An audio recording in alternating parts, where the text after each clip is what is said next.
All right, I wanted to make a quick video on some tips and tricks with nunchucks. So our goal with the form that we're working on in Superdojo is that we use the form to teach basic techniques, but our goal with nunchucks is not just to perform with it. It's actually to learn how to fight with nunchucks. Now, nunchucks are not a practical weapon. You're not going to walk around with nunchucks in your pocket, and I think in most states that's illegal. So we're going to use them here, but don't walk around and try to defend your little brother with a pair of nunchucks. The goal of the learning how to fight in self-defense is to understand the weapon even more, to know how to use them.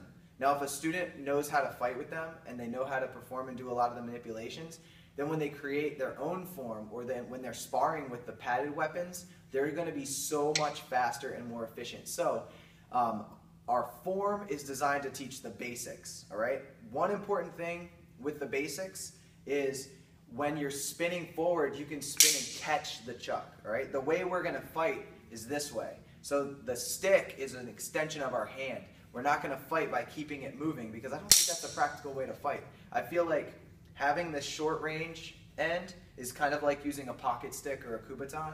You've got a force multiplier in the front. You have this tip right here that you can strike with also, and you also have this end that you can hook with. So it's like a tomahawk with no blade, or fighting with a hand axe with no blade, which is so cool.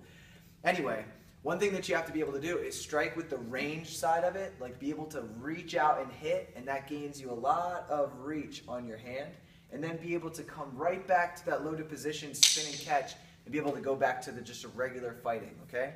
So what you could imagine is kind of like a nunchuck is like a boxing glove with a brick in it. So it's going to increase your power with your punching and your regular techniques that you have. Okay, so the method of spinning and catching that we're going to use, because our chucks have a little bit longer of a string, the string should be able to wrap right across your knuckles. So it's going to be the 1-3 finger catch, okay?